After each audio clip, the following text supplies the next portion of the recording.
This is an iHeart podcast. Guaranteed human.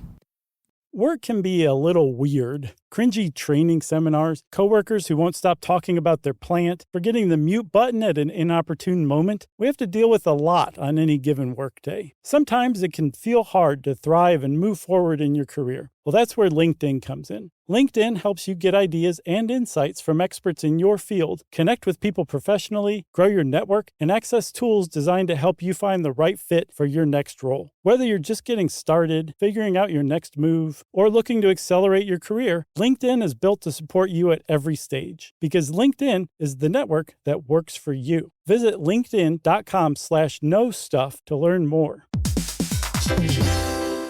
Hey everybody, when you're at work, you never know when you're going to get interrupted, like when an office fire drill happens right in the middle of your presentation, or maybe construction is going on just outside your window. But with the Dell Pro laptop powered by Intel Core Ultra with vPro, no matter how many interruptions you have, your laptop won't be one of them. Yeah, with the battery that's optimized for the way you work and built-in intelligence that quiets distractions the moment you're trying to focus, your tech won't slow you down, even when you're getting bounced from an office you forgot to reserve. The Dell Pro, built for those who stay in the flow. Find technology built the way you work at Dell.com/Dell-Pro.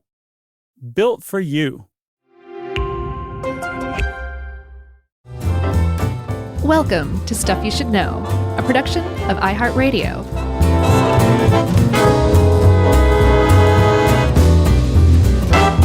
Hey, and welcome to the podcast. I'm Josh, and there's Chuck, and Ben's here again, too. It's pretty much the new status quo, which I have to say I like a lot. And that makes this Stuff You Should Know. Oh, I was about to say Jerry might get her feelings hurt, but she won't even hear that. No, not a chance. If she's not, overseeing that episode, it's not like she goes, oh, I should listen in. Yeah, I got to keep up with these guys. They're so hilarious. That's not a Jerry thing to think. Yeah, especially when it's more alien stuff. Yeah, we've done a lot of alien stuff, and by God, every second of it's been amazing. And I don't think this is going to be any different, if you ask me. It's been a while, though. We haven't, I felt like we kind of had a little grouping of those, 10 years ago or something. I think it was like last year, but we did. Was it really? No, it was probably like within the last 2 years we did that two-parter on Project Blue Book. Oh, sure. I remember years ago at Comic-Con. Didn't we do an alien thing there? We did one on UFOs. Yeah, for sure. That's a brave thing for us to do at Comic-Con. For sure. A lot of experts there, yeah. Yeah. So, today we're talking about something that definitely has a lot to do with aliens, a lot to do with UFOs, but also really has a lot to do with social psychology and sociology and history. Is a strange moment in time where there was you can almost call it a trend. And I want to say right from the outset, we are in no way, shape, or form mocking anyone who believes that they were abducted. After researching this, I fully understand that people who believe they were abducted by aliens are traumatized by that experience and show all the symptoms of a traumatic experience. And then on top of that, have the indignity of not being believed by anybody and probably talked down to fairly frequently. So we're going to try not to talk down. So I'm not in calling it a trend, I'm not trying to diminish the experience of anybody who's ever, who believes they were abducted and that it had an impact on their lives. But there was a period in time from about the 1960s and 70s through to the 90s where there were a lot of people running around claiming to have been abducted. Yeah, it's interesting. It's fascinating because it dawned on me when I was researching this that I haven't heard one of these in a long time. No, and I looked up and saw a bunch of different places that people attribute that to the advent of ubiquitous camera phones. That's inconvenient. Yeah, exactly. You can be like, nope, this is what you saw. So, and it dried up at almost the exact same time. Okay. All right. That makes a lot of sense. But before that, there was like people have been seeing weird stuff in the sky and being like UFO for a while. But in our Project Blue Book episode, we found like the moment it really kicked off, and that was June 24th, 1947. And we chalked it up to a guy named Kenneth Arnold, who was a I think an amateur pilot or like a hobbyist who saw what came to be considered the first flying saucer. Yeah, and the alarming thing about this was he clocked the speed at about 1,600 miles an hour, which is at the time, easily 3 times faster than anything else could fly. Yeah. And this is where the term saucer came from. He said they flew like a saucer would if you skipped it across the water. Mm-hmm. And so that's kind of where that term came from. And this is just after World War II, and it's not like no one had ever claimed to have witnessed anything before this, but basically pre this date, it was 100%. Well, maybe not 100%. Who knows? But most people were saying like, "Oh, that's just some enemy technology or something that we don't know about." Yeah. So Kenneth Arnold kicked off what you would characterize as like the modern UFO movement, I guess, right? Yeah, as in there's an alien driving, not a Russian. Yes. Yeah. Good point. Yeah. And also the thing that really bolstered it, within days of that, within 2 weeks, the Roswell crash happened, which a lot of people say that's the advent of the idea that aliens are actually visiting us and that the government is covering it up, right? So those two things, it was a 1-2 punch in 1947, in the summer of 1947, that really kind of just debuted aliens to the world. And one of the things is we'll see with abduction narratives or stories or claims, they usually have a very dark, bad thread to them. They're not a positive experience. And aliens have kind of gotten, in large part, like that kind of view by the public. If there are aliens out there, it's not entirely clear that they are benevolent or kind. But that's not how it was at the outset, was it? Yeah, we can chalk that up to a dude named George Adamski, I guess. Adamski? Yeah. He immigrated from Poland, and he founded a group called the Royal Order of Tibet in Southern California in the 30s. He was a teacher of philosophy. He was kind of out there a little bit. And in 1952, he claimed that he met an alien named Orson, which is, it's got to be the inspiration from Orson from Mork, right? Probably, because these were really popular books at the time. Yeah. It just sounds like you're saying calling Orson with a lisp, basically. Yeah, exactly. Or how I say it now with my tooth. It's like Tyson calling Orson. But his narrative was a bit different. He was like, hey, this alien, Orson, was a beautiful man. He had a high forehead. He had hair, which is, as you'll see, pretty unusual from the grays that follow, and a uniform on, a brown uniform, and, was telepathic, could like speak to him basically through his brain, and brought a message of peace saying, hey, I'm from Venus and you guys should stop with the nuclear weapons. Right. So this was like how people kind of viewed aliens visiting us at the time. Like this guy was writing these books like they were nonfiction and people were eating them up. Yeah. So there was this idea that, okay, aliens are kind of cool. They're more advanced than us and they have our best interests in mind. And then that took a serious like left turn just a few years later in the late 50s when a farmer in Brazil named Antonio Villas-Boas claimed that he had been taken aboard a spaceship. And Adamski later claimed that he had been on a spaceship too, but this was pretty new stuff, that he had basically been abducted and forced to have sex with what he admitted was an attractive alien, but was a bit turned off by the fact that she barked during sex, and then returned to his farm. And this was new ground essentially that Boaz had started to trod. Yeah, for sure.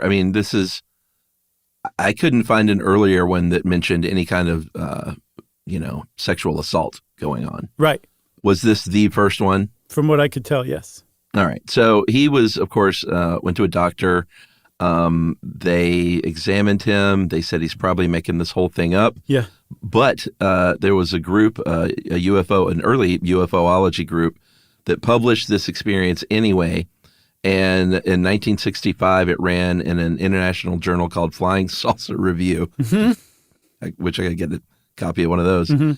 And all of a sudden, people all over the world are hearing this story. And this sort of, was happening in, it was international, but it didn't hit the American public quite like the story of Betty and Barney Hill, which really, really kicked things off here in the States. Yeah, because his thing came out in that journal in 1965, and the Hills had an experience in 1961. They are widely seen as the first credible abductees. If you believe in that kind of stuff, you probably are focused on Betty and Barney Hill. They were an interracial couple in 1961 in New Hampshire. Betty was a social worker and Barney was a postal officer.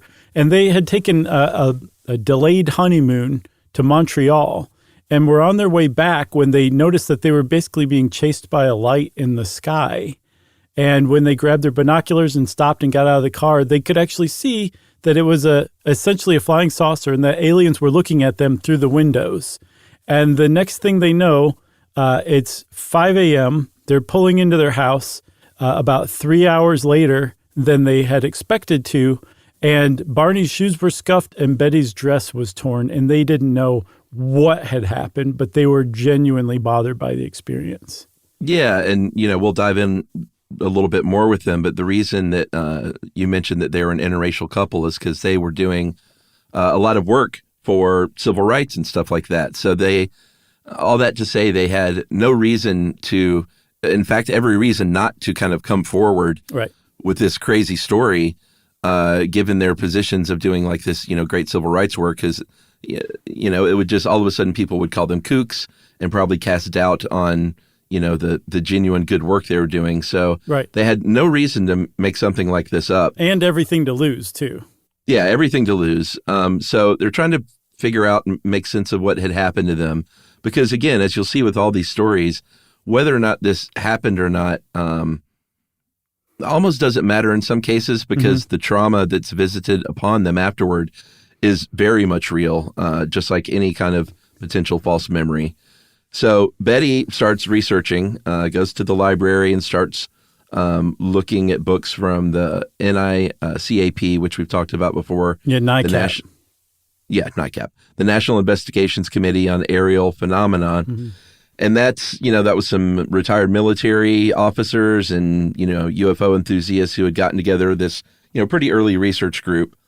And afterward, they were suffering from PTSD, especially the husband. He had pretty severe anxiety from this. Yeah, he did. Betty had trouble sleeping. Barney had a bunch of anxiety. They were affected by this experience, and they had this missing time that they knew they couldn't account for, and they wanted to know what happened. So they were earnestly trying to look for somebody to help explain what had happened to them and why their lives were affected.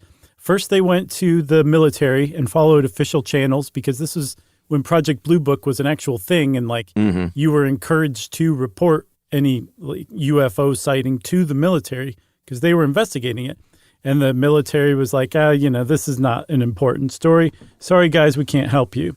So they turned to their church, and apparently their church was like, this is way out of our league. Yeah. Maybe you saw God, and they're like, no, it wasn't God. They're like, yes, sorry, we can't help you either. Yeah.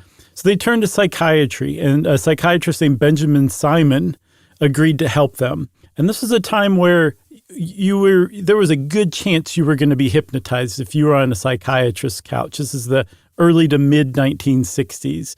And so they were hypnotized over a series of sessions, and all of a sudden, these memories that had been repressed that covered that chunk of time that they couldn't account for started to come forward.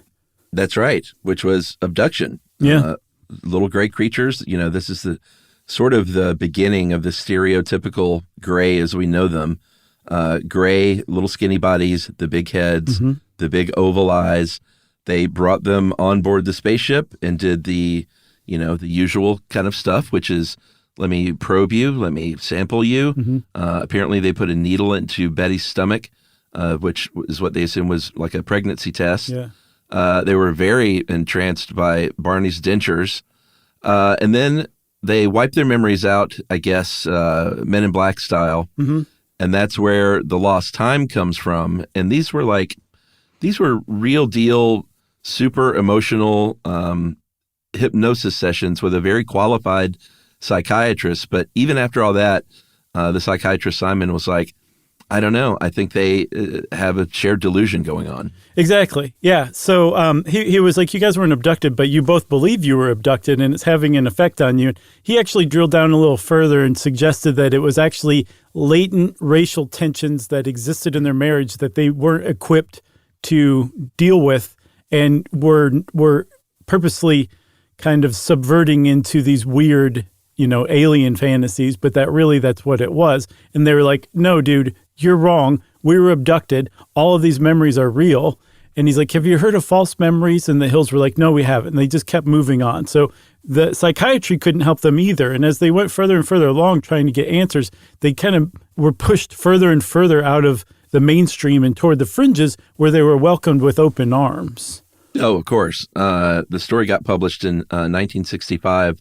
A guy named John Lutriel from the Boston Traveler reported on this. UPI picks it up. Mm-hmm. And then a guy named John G. Fuller made it into a book in 1966 called The Interrupted Journey, Two Lost Hours Aboard a Flying Saucer, which eventually became a TV movie in 1975 called The UFO Incident, which you can watch on YouTube if you want to see a relatively young and, pretty in great shape James Earl Jones. Yeah, it's a good movie. Did you watch it? I kind of scrubbed through it looking for the good stuff. And I didn't watch it this time. I watched it when I was younger, for sure. Yeah, it like most of the movie, like 85% of it looks like it takes place in the psychiatrist's office. For sure. And I didn't see, just scrubbing through, any good alien stuff till kind of toward the end. I guess they were just wanted to wait to for the big reveal or whatever. Right. But Estelle Parsons plays the wife, and Barnard Hughes from Doc Hollywood, he was the old doctor in Doc Hollywood, played Simon. And it was a big deal movie, and it was like, it's a TV movie at a time when TV movies were big. It's if you're around these days and you're not familiar with how things were back then, a big TV movie like this could be a sort of a national phenomenon. Yeah, because, you had a very limited amount of choices of what to watch on any given night. So if there was a big TV movie, they promoted the heck out of it, and all of the whole country could be talking about it for the next couple of weeks. You'd be reading about it in the newspaper. It would be a big deal, right? So and this was a big deal too. You mentioned that there wasn't much alien stuff in there, and apparently Betty Hill was very disappointed that James Earl Jones and the producers had kind of taken this story that to her was a legitimate alien abduction story and used it to explore the themes of like interracial marriage, civil rights, being black in a largely white state. Barney's general experience as being a black man in the 60s. And she was like, yeah, that probably has something to do with it, but really we need more aliens, right? It had a huge... It's hard to argue with that. Exactly. And it had a huge effect too, because it kicked off... So everything we know about alien abductions, the whole narrative, the whole thread, all of the claims that followed are based largely on Betty and Barney Hill's experience. Yeah, and it should come as no surprise that after that movie airs, a lot more of these stories start to pop up. Very famous one, just a couple of weeks later, after the movie aired in 1975, is when the logger Travis Walton in Arizona was, beamed up into that spaceship, became a movie, Fire in the Sky, in 1993. He was gone for about a week. Came back, said that he was examined by what we would now call the Greys, little short baldies. Yeah.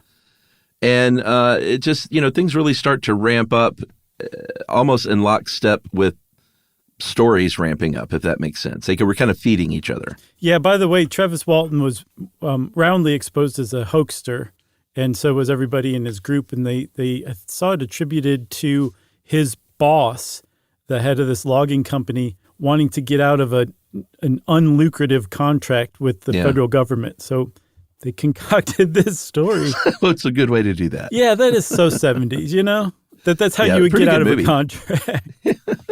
Not a bad movie, though. Fire in the Sky was pretty good. I never saw it. Yeah, it's not bad. D.B. Sweeney. Yeah, was he on Saturday Night Live? Why do I think that? You're thinking there was another Sweeney. Julius Sweeney, I know, but I thought D.B. Sweeney was too. No. Maybe I'm conflating Julius Sweeney and G.E. Smith and the Saturday Night Live band and coming up with D.B. Sweeney. Yeah, maybe so. G.E. Smith was great. Yeah. I saw G.E. Smith and the Saturday Night Live band backing up Hall & Oates at the first ever concert I ever saw. No, my friend, I knew you went and saw Hall & Oates. I did not know that G.E. Smith was in this SNL band was the band. Yes, and I think amazing. It was the sax player who wore like the floor-length mink coats, like the whole shebang. It was like they took the Saturday Night Live band and that's who was touring with Hall & Oates. And Oates was like, can you tone it down and get rid of that coat? Yeah, it's competing with my hair and mustache. All right, I think we should probably take a break. Yay? Yay. All right, and we'll be right back and talk about more Greys right after this.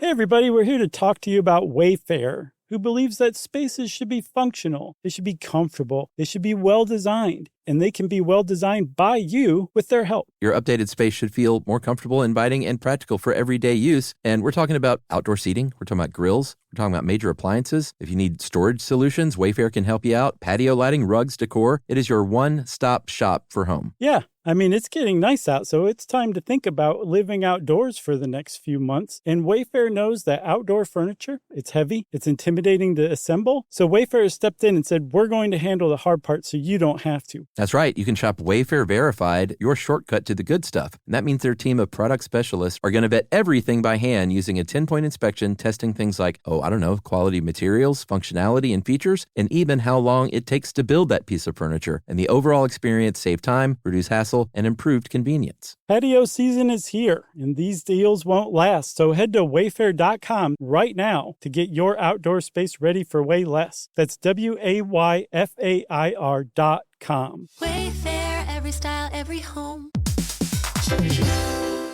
Hey everybody, when you're at work, you never know when you're going to get interrupted, like when an office fire drill happens right in the middle of your presentation, or maybe construction is going on just outside your window. But with the Dell Pro laptop powered by Intel Core Ultra with vPro, no matter how many interruptions you have, your laptop won't be one of them. Yeah, with a battery that's optimized for the way you work and built-in intelligence that quiets distractions the moment you're trying to focus, your tech won't slow you down, even when you're getting bounced from an office you forgot to reserve. The Dell Pro, built for those who stay in the flow. Find technology built the way you work at Dell.com/Dell-Pro.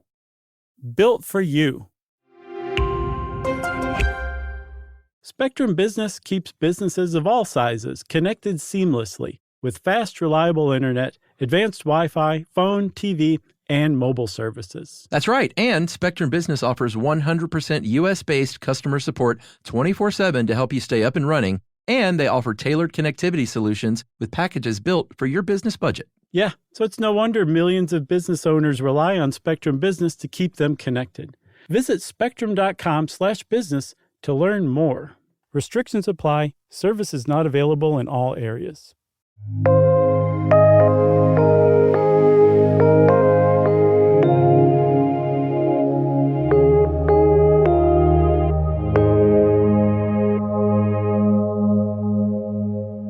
All right, so that was in the 60s and 70s, but basically from the 50s on through the 70s, there were all kinds of encounters, and there were a lot of different kinds of aliens that people were reporting, ranging from a headless wing bat kind of thing in England to a pointy-eared, glowing-eyed creature in North Carolina. Mm-hmm.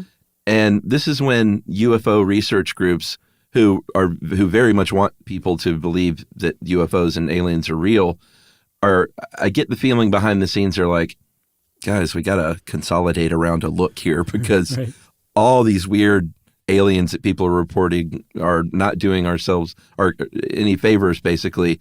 So can we settle on the Greys? And they did. Yeah, and that somehow or another, that is exactly how it happened, and it ended up in mainstream pop culture being adopted like that, where like as the grays became more and more widespread, it was like a positive feedback where more people portrayed aliens as the grays because that's what aliens looked like. And it just kept spreading from there until the general streamlined understanding of what aliens looked like was the grays over time.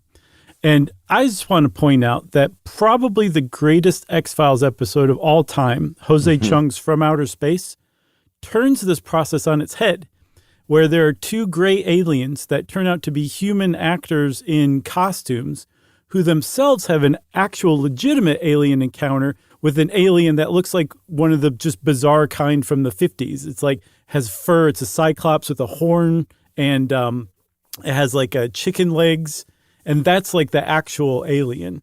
And I just think that's just as sharp as can be that they took that thread and just twisted it around. I don't remember that episode. I was not an X-Files watcher at the time when it aired. I got into it in the when did it stop? Do you know? Like the early 2000s. Okay, well, what I did, it was syndicated while it was still going then, I guess, because I started watching reruns in syndication in like 97. And I don't even know if I kind of started at the beginning and watched it all the way through, but when I was living in New Jersey, I ended up watching a lot of X-Files. So and enjoyed it quite a bit. This is a standalone episode. You don't have to know anything that's going on to enjoy it. If you do know what's going on, it's even more enjoyable. But Jose Chung is this science fiction author who has a book or something called From Outer Space, and he's played by Charles Nelson Riley.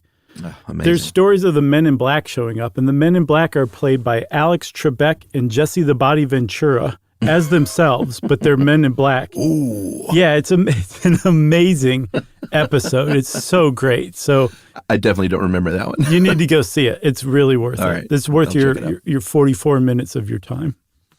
Were you into X-Files from the beginning, like live run or whatever? Pretty much. Yeah. Yeah. When I watch it now, though, originally I was like, God, get this stupid monster stuff out of this. Let's get back to the alien conspiracy, right? Yeah. Now, as a grown up, I'm like, that alien conspiracy thing is so played out. I really enjoy the Monster of the Week episodes way more. Yeah. I think the mix of the two was kind of what made it so great. Yeah, it was very smart. All right. So the other thing we should mention about the Greys is that when Betty, at one point, they had her recreate a star map that the aliens who captured her had shown her. And when she described what she had seen, a lot of people said it sounds a lot like Zeta Reticuli, which is a star system about 39 light years from Earth. And so you might hear them called Greys, but if you ever hear anyone in the biz, I guess, refer to the aliens as Zeta Reticulans, that comes from that. Yeah, and like we said, a lot of the just the basics of alien abduction stories were founded by the Hills. Unaccounted for, missing time, being abducted, being probed. Sore butthole. Yeah, exactly. All that stuff it originated with the Hills, but it formed the basis or foundation that other people to come just kind of slowly built on. And there was one person who contributed quite a bit, an artist from New York named Bud Hopkins, who said that he had a close encounter, I guess it would be of the second kind, where they just saw like a flying saucer over Cape Cod, but it was enough of an experience that he kind of became, I don't know if obsessed is the right word, but deeply interested in the idea of UFOs and aliens. So he started kind of researching the whole thing and ended up writing a book in 1981 called, I got to take a deep breath, Missing Time, documented stories of people kidnapped by UFOs and then returned with their memories erased. Yeah, he didn't want to leave anything to chance as far as people misunderstanding what his book was about. Yeah. Does that make sense? Right. I'm talking about aliens, baby. So that was, a pretty big book, and it established that pattern that we've been talking about of these abduction stories where you see the UFO and sometimes you don't remember anything and you just wake up in bed or whatever, not accounting for the time. There was a young woman in the book. It was the first time that anyone had claimed to have been abducted twice. A young woman named Virginia Horton when she was 6. Well, I guess she was a little girl then. And then at 16 years old, And this also follows a pattern in that in the second one, she followed a deer into the woods and then woke up at home with a bloody nose. And following an animal into the woods is a story that pops up kind of quite a bit when you're talking about alien abduction. Yes, exactly. So one of the other things that Bud Hopkins contributed was the idea that people were being repeatedly abducted. Some people were. And that he's like, probably what's going on is they're being impregnated, and then they give birth, and then this hybrid alien human baby is born, and that's really what's going on here. And then they take that baby, the aliens. Yeah, but I think he also suggested that this was for the benefit of the human race, that they were actually benevolent, as brutal or I guess uncomfortable as their tactics may have seemed. Yeah, for sure. So things are really cooking at this point. Finally, we get to a very, very popular book. There was a guy named Whitley Strieber, who was a writer already, and this really helped, the fact that he was already a writer and had like the backing of publishers get this book out there. But he was a horror and science fiction writer, and in '87 published the book Communion, which had, if you look up the cover of Communion, the illustration that was done by Ted Jacobs, along with Stryber, because he was like, "This is what I saw. You got to draw this." Right. That is as stereotypical alien head as you could imagine on the cover of this very popular book. Yeah, like if the Greys had kind of been percolating throughout pop culture, this was like where all those different threads got pulled into one alien image, and then from that moment on, that's essentially what the Greys looked like. That cover illustration, because it was just such a widely read book. And Stryber says, and always has said, from what I can tell, he's never broken character. If this was a hoax, he's never, ever even intimated that it was. He said that until he started realizing that he had been abducted, he had never really been much into aliens, had never done much research. So he was giving the impression that all of his accounts were fresh. He went into them fresh, like George Costanza, right? He didn't know what he was talking about when he was writing about this. This was a legitimate memory. And as he remembered more and more and more, he realized that this had been going on since childhood, and that entire chunks of his life were fabricated memories that had been implanted by the aliens that abducted him to cover up the memories of his actual abductions and what they were doing to him on their ships. And so in addition to that cover alien of the image of the Greys, one of the big things that Whitley Strieber contributed to the whole, phenomenon is the idea of screen memories, that no longer was it just missing time. You might not be missing time. You might not even remember having been abducted, but you just knew you'd been abducted. And if you thought about it enough, or if you went and tried to get to the bottom of your repressed memories, those screen memories would fall away, and the true memories of your abduction would bubble up to the surface. Yeah, and it was a very, very big book. It became a movie in 1989, a Christopher Walken movie. I'm pretty sure I saw it back then. I don't know if I saw it in the theater or not. It feels like a VHS movie to me. Yeah, for sure.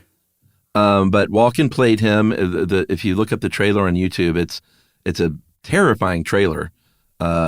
It's really unsettling. You should watch it. Okay. With the music and everything, they portray it as like a horror movie, basically. But he is one that also, Stryber, that is, who never also claimed, like, officially that they were space aliens. Right. He was just like, hey, this happened to me. I'm not saying they're space aliens necessarily. He actually said they could come from another dimension, or maybe it could be something else. I know in one of our UFO episodes, I talked about the fact that there's some people who think that the Greys are just humans from the future. Yeah. And that's what we eventually evolve to look like, because our brains get bigger and bigger, so our head's bigger, and the actual outer ear is superfluous to the real hearing mechanism, so that's why they don't appear to have ears or noses. They just have ear holes and nose holes, and as we go on, the eyes are supposedly getting bigger as we evolve. So that's one theory. Right. Or another one is that they're from another dimension, not necessarily from space. One of the other things that Stryber contributed was the idea that you would be probed anally or sexually in some way, shape, or form. Remember, Boaz, the Brazilian farmer, was the one who contributed being sexually assaulted aboard a spaceship, a UFO. By a hot barking alien woman. Exactly. Yeah. But apparently most scholars trace the anal probe trope to Whitley Strieber. He said that there was a large object with a network of wires on the end that was inserted into his rectum. And what's interesting is that bears a strange resemblance to what Barney Hill claimed too. He said that he had been anally probed and that there was a needle with a network of wires or something along that line. He didn't use that exact phrase, but that it had been left out of the book by John G. Fuller that detail had. It only showed up in a 1965 NICAP report. So it wasn't well known at the time, although it's entirely possible that if Whitley Strieber was a hoaxer, you can imagine as a writer, he would have done enough research to go back and read a 1965 report about the quintessential abduction experience. Yeah. And as far as the anal probe goes, I've given this a lot of thought over the years. Uh-huh. And so, like, why that's always a thing. And the only thing I could come up with is that, there are only so many holes, there are only so many areas of entry in your body, Yeah. And there are reports of, nose probes and bleeding noses and stuff like that. And I think the hidden quality, the hidden nature of the butthole might entice aliens to be like, they see the nose, they see the ears, they see all the obvious ones. And then there's like, ooh, there's a hidden one. Right. Like, what treasure awaits us? Yeah, that's universal, not just among humans, but around the universe. Like, what is in that butthole? Yeah. That's a great good theory, stuff. man. I like that. That's just kind of like a little, like a lot of people chalk that up to Whitley Strieber, which may or may not be correct, but that is interesting. That was 1989 that the movie Community came out. What'd you say, 1987 for the book? That had a huge effect. The X-Files, like we said, came along and took all this stuff. Like if you watch the X-Files back then or now or whenever, all of this is just so familiar. Like Chris Carter apparently read up on the abduction phenomenon and just turned it into different plot lines, right? So pure gold. Yeah, and so that just spread it out into the pop culture even further. And then there was a guy named John Mack who was the head of Harvard's psychiatry department who was far and away the most credentialed person to come out and say, I'm pretty sure these people are telling the truth in some way, shape, or form. Yeah, and everyone was like, you sure you want to come out with this? Yeah, and he did very bravely. He was one of those people who railed against science just kind of having its own dogma and keeping its head in the sand about things it couldn't explain. He didn't like that very much. So that kind of fit with his vibe from what I can tell. But he kind of lent a little bit of legitimacy, especially if you were on the fringes. The fact that he was saying this stuff just gave you so much support right then. Yeah. He had a book in 94 about 13 different abduction cases called Abduction, Human Encounters with Alien, parentheses, BTW. I teach at Harvard. Right. Did I mention? Yeah. So I say we take another break and come back and talk about what scholars who don't buy the fact that these are actual alien abductions make of all this. Yeah, it gets pretty interesting after this, I think.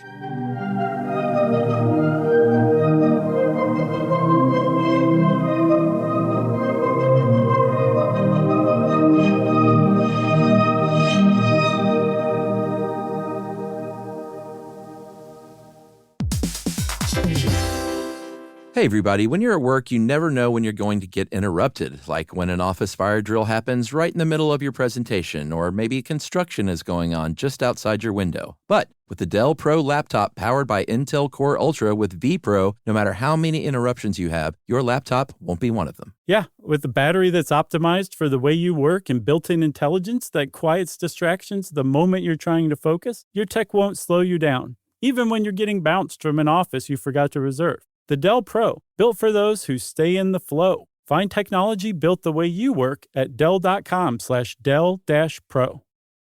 Built for you. Spectrum Business keeps businesses of all sizes connected seamlessly with fast, reliable internet, advanced Wi-Fi, phone, TV, and mobile services. That's right. And Spectrum Business offers 100% U.S.-based customer support 24/7 to help you stay up and running. And they offer tailored connectivity solutions with packages built for your business budget. Yeah, so it's no wonder millions of business owners rely on Spectrum Business to keep them connected. Visit spectrum.com/business to learn more. Restrictions apply. Services not available in all areas. If you own a home, you already know stuff breaks. It's not if, it's when. And somehow it's always like the AC in July or the fridge right after you go to the grocery store. That's why you always hear people say they don't make appliances like they used to, because it's kind of true. That's right. Good thing there's American Home Shield. With an AHS home warranty, they can help fix major home systems and appliance breakdowns like your AC, plumbing, or fridge. And if they can't repair your covered item, they'll replace it, no matter how old it is. And that's huge because fixing an AC can cost a lot. Like, hey kids, our vacation is canceled a lot. Plus, as a benefit to select plans, you can get real-time video help from live repair experts to troubleshoot home hassles at no extra cost. Listen, everybody, home ownership is already stressful enough. No need to upset your wallet. So check out American Home Shield now and get 20% off any plan at ahs.com/SYSK and see promo details. See ahs.com/contracts for coverage details, including service fees, limitations, and exclusions. American Home Shield. Don't worry, be warranty.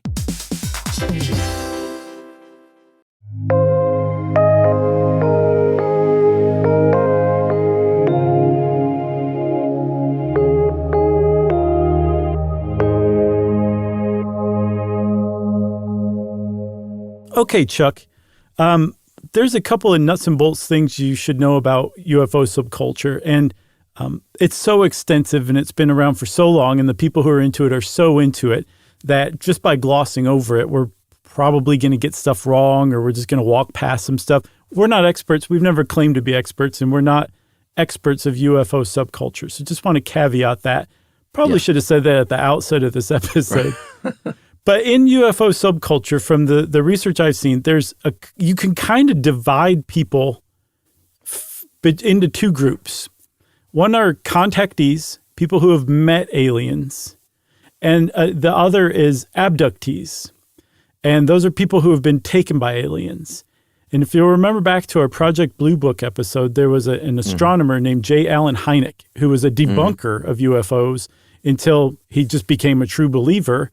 He's the guy who came up with the Close Encounters classifications. Yeah. He left off with Close Encounters of the third kind, contact.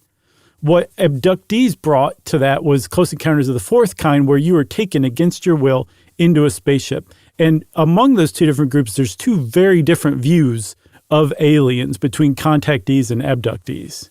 Yeah, for sure. If you're a contactee, you're much more likely to relate a positive experience, basically. I think a lot of the contactees, I've read that they feel like they're like a feeling of being chosen, like in a good way. Abductees, it's kind of the other way around. There's all kinds of stories of probing, non-consensual encounters, medical procedures going on, all the stuff that you hear about shoving things in different holes of your body are not positive experiences for most abductees. And it's really interesting, I think, that that the contactees can feel like chosen or touched, whereas the abductees feel violated. It is. It's super interesting. There's also kind of a subgroup of abductees. Those are the people who have no memory of being abducted, but they're sure that they were abducted. They probably have unaccounted time in their life that they can look back on and think, like, what happened there? They just get the sense that they were abducted too, right? So yeah, which is interesting. It is super interesting. The thing is, this is really, really important. I saw this in a lot of different places with people who research UFO abductees. They say that there are definitely people who are hoaxsters. Yeah, there are definitely people who have like serious mental illness and are actually delusional. But that by and large, on the whole, UFO abductees are sane, sincere, genuine people who truly believe that they were abducted by aliens and whose lives have been, in a lot of cases, wrecked by it because they display the symptoms of trauma. They have post-traumatic stress disorder symptoms from being abducted. And so if you're like, well, I don't really buy any of this as being alien in nature, like, how would you explain it? And so sociology and psychology have set about trying to explain it, and neither one's really kind of rung the bell fully yet. Yeah, for sure. There's plenty of research that's been done, even though they haven't, like you said, they haven't come to like a great conclusion about it. But abductees, their memories, the idea is like, if you're an abductee or you claim to be an abductee, then you're probably more prone to false memory. And there are some different tests they can do. One is called the Diess-Roediger-McDermott task, DRM. And that's where they give you a bunch of words that are sort of linked together. But there's one word, they call it a lure word, that's missing. So Livia put together an example of snooze, blanket, snore, dream, pillow, bed. They don't use the word sleep in there, very key, but obviously that's the one lure word that's missing. And the people that are asked to sort of recount this, and if they insert the missing word that was never mentioned, like if they say sleep, then they're saying, all right, well, you're more susceptible to a false memory because we never said sleep. So there. Yeah, that's exactly how they present it too. Yeah. At the end of the study. It's very humiliating. But yeah, that's kind of one of the general premises, that people who believe that they were abducted by UFOs and whose lives are really affected by it negatively just are more susceptible to generating false memories. And some research backs that up. There have been studies that show that they do report more critical lure words than other people who don't believe they were abducted.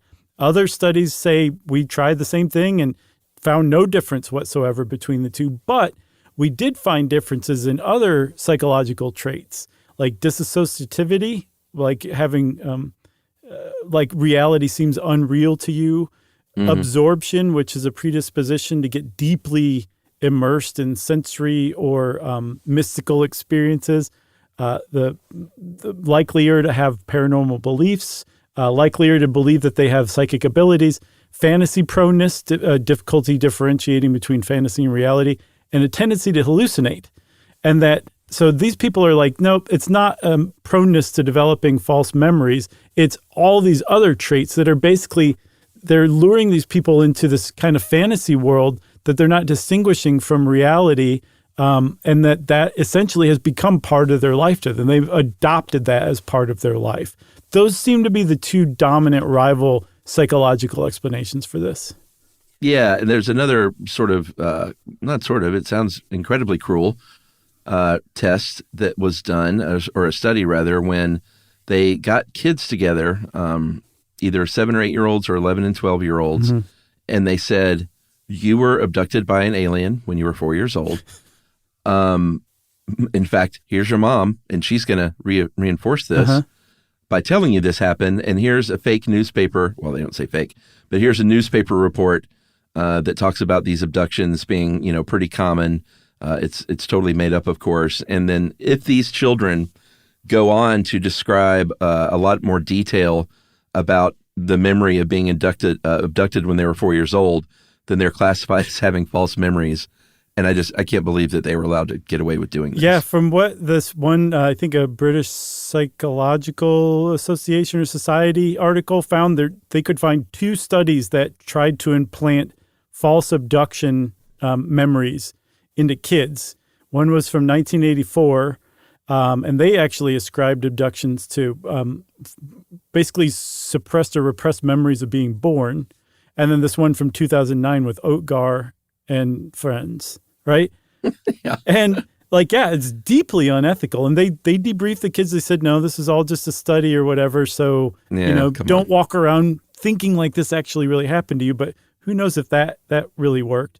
But it raised a really important point. And it really, as unethical as it was, showed how easy it is for false memories to be implanted, especially if you are being told that by someone in a position of authority, like your psychologist or therapist or psychiatrist, right? Yeah. And there's a really big rift in the field of psychology and psychiatry between whether traumatic memories can be repressed, and if so, that means they can probably be recovered through good therapy, or if you don't actually repress traumatic experiences, and that if you do try to recover memories, what you remember is going to be false memories that are accidentally implanted. So that whole premise that you have missing time, and that if you go see a therapist who's sympathetic and understands what you're going through, they will help you recover those memories. It strongly suggests that all those are false memories, even though, again, they're causing real legitimate pain in these people's lives. Yeah, for sure. And I know we talked about this in maybe Project Blue book, but some others, as far as what else this could be, why you're having these false memories, and sleep paralysis always seems to come up. We did an episode on this. About 15% of the population experiences it. It's when you wake up in the middle of the night, you can't move. You might hear some buzzing sounds. You might see flashing lights. You almost always, it seems like, see pretty frightening shadowy figures in your room, maybe hovering above you or at the foot of your bed. So sleep paralysis could explain some of this, or theoretically it could. And then another one, which is interesting as far as the hypothesis goes, is magnetic disturbances by plate tectonics that are causing hallucinations. And this is what's really interesting to me: distorted recollections of medical procedures while you're under anesthesia.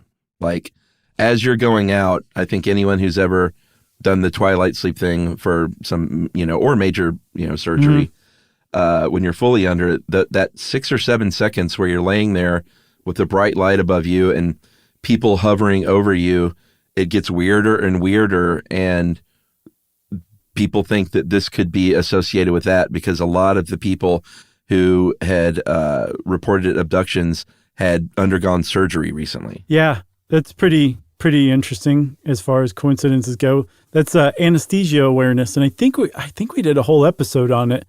The idea that you can have memories if you're not under quite enough, and that if it's a medical procedure, you could remember that as aliens, probing you or whatever.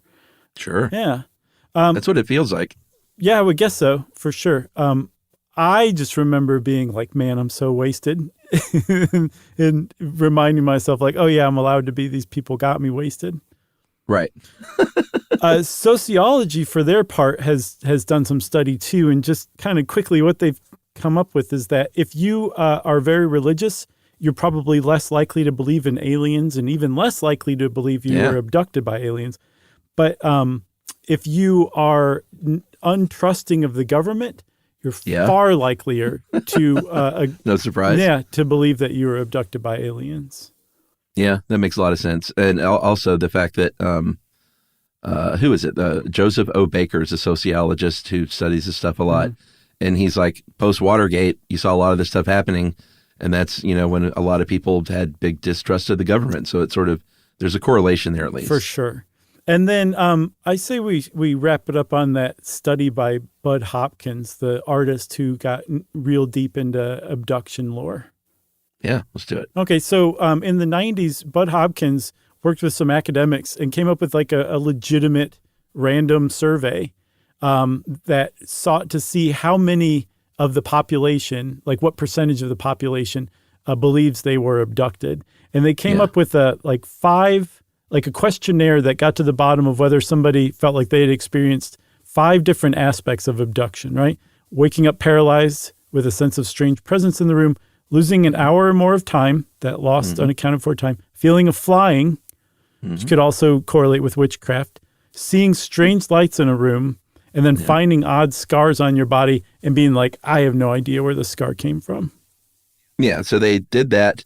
This is in the early 1990s. They did some, they controlled the data or did some controlling for the data, and they found that 2% of the sample had 4 of those 5 related experiences happen to them, which is about 3.7 million Americans. That number, I think UFOologists and people who study this stuff say that number's really, really high.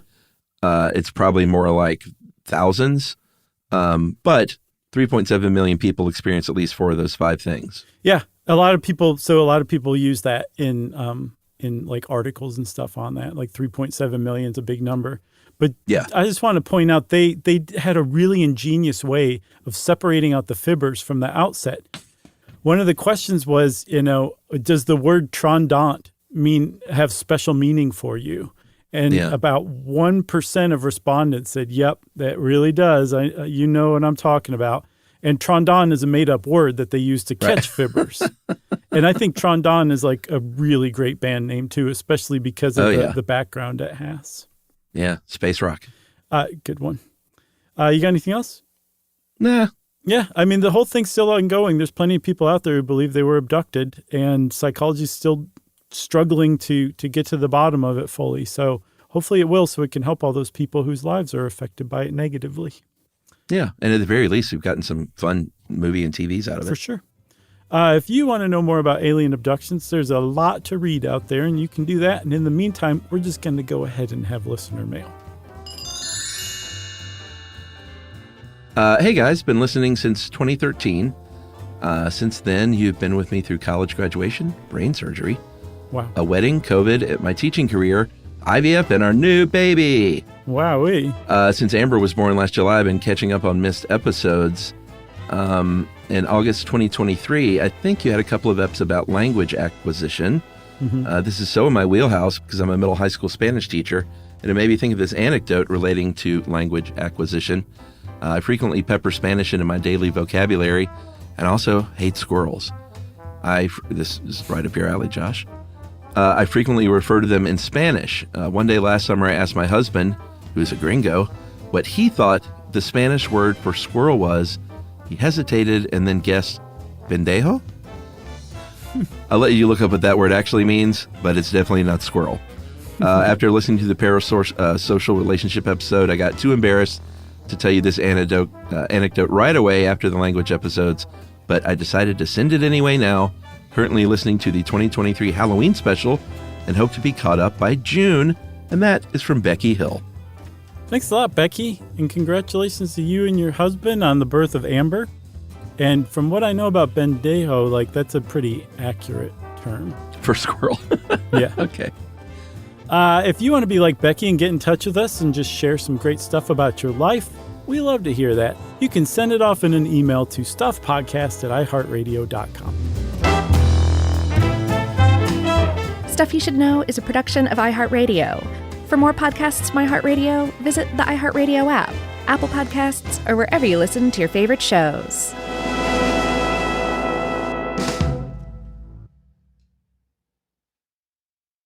Introducing the all-new Mazda CX-5, featuring more connection. Hey Google, where's the nearest Pilates class? Safety that has your back. More discovery on the scenic routes. More passion in the details. And more control in changing weather. The all-new Mazda CX-5. More to move every side of you. See it in 5 films at MazdaUSA.com/5sides. Google is a trademark of Google LLC. Sequences shortened and simulated. When it comes to small business, people want to talk to people, not bots, not voicemail. Your customers or clients want a real human connection. And that's exactly what they get with Ruby. Ruby is the virtual receptionist company that takes care of your callers when you're unavailable, in the middle of something, or just don't want to pick up. They can answer, screen, and transfer calls, as well as take messages, collect payments, book appointments, and more. All while saving you time and making the people you serve feel special. It's available 24/7, 365 days a year, and is 100% based in the U.S. See how it works at ruby.com, or better yet, give them a call at 844-900-RUBY. Geico presents a 30-second podcast between your podcast. Today's story is shared by one of our listeners. It's called Betrayed by Bill. It was in that moment I caught who was staring back at me in betrayal, or more like what? My insurance bill. With trembling hands, I grabbed my phone and switched to Geico, saving about $900 in the process, and never to be betrayed again. Now that was bloody riveting. It feels good when the story ends with savings. It feels good to Geico. This is an iHeart podcast. Guaranteed human.